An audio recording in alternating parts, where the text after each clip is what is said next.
Every people carry a memory of where they come from. These memories are passed from one generation to another through stories, symbols, through names that survive long after kingdoms disappear. For centuries, stories of origin have cut across the lands between the Niger and Benue rivers. Stories of migration, distant journeys, stories of ancestors who arrived from somewhere beyond the kingdom that would one day become Igala. But where did they truly come from? The answer is far from simple. Unlike many ancient civilizations, the early history of the Igala people was not preserved in vast written records or carved into monumental stone. Instead, it survived through oral tradition, royal accounts, and ancestral narratives passed down across generations. Like all recollection carried through time, some details changed, some stories merged, and some vanished altogether. Today, different accounts offer different answers to the origin of the Igala people. Some point toward the northeast of present-day Nigeria, and some reach even further, toward lands connected to the Nile itself. Across Africa, tales of migration often survive not in documents, but in stories. Over time, journeys become legends, and legends sometimes preserve fragments of historical truth. For the Igala, each tradition offers a clue into their tale of origin. To uncover that story, we must travel beyond the rise of kingdoms, beyond Idah, and deep into the forgotten pathways of African memory. This is African Archive, and our journey begins with the first trail.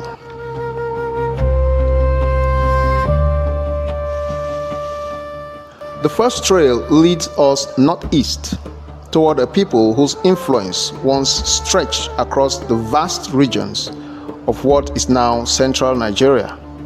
They are known as the Jukun.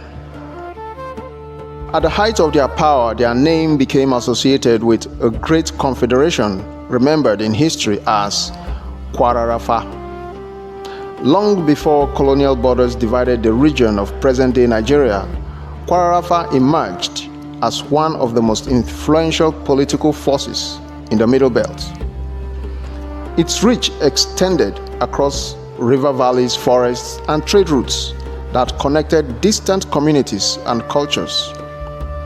Stories linking the Igala and the Jukun have survived for generations. Some accounts suggest that the ancestors of the Igala once lived within the sphere of Jukun influence. Others speak of alliances, political relationships, and shared histories that stretched across centuries. What makes these traditions remarkable is not simply that they exist, but that they have endured over time. Even today, traces of these connections remain within historical consciousness. Did two neighboring peoples simply shape one another through centuries of interactions? The deeper we look, the more complex the story becomes, because influence is not the same as origin.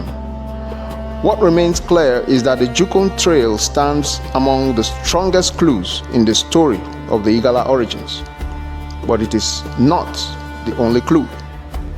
And as this trail begins to fade, another emerges in the southwest, toward a kingdom whose power would shape the history of West Africa, the Benin Kingdom.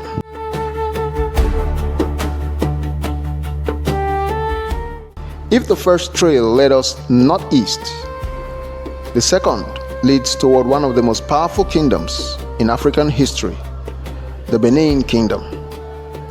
For centuries, the Kingdom of Benin stood as a center of political authority, artistic achievement, and long-distance trade.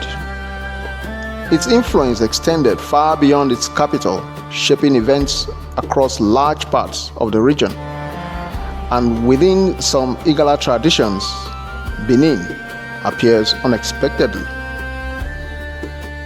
Certain traditions and royal accounts speak of ancient connections between the ruling houses of Benin and Igala. Some traditions tell of noble figures journeying from Benin toward the lands that would later become the heart of the Igala kingdom. Others suggest that histories of alliance, diplomacy, and political exchange became woven into stories of origin over time. What remains clear is that Benin occupies an important place in parts of Igala's history. But whether those traditions describe the movement of people or the movement of influence remains a matter of debate. Yet, as we follow this trail, another question begins to emerge. If some traditions point toward Benin and others elsewhere, could the story be larger than a single migration? Perhaps the answer lies in another direction.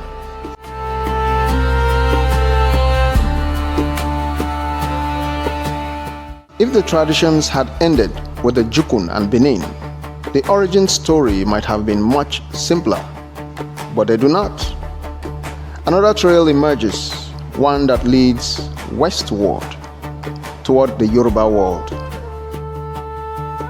For centuries, the Yoruba have preserved some of the richest historical traditions in West Africa.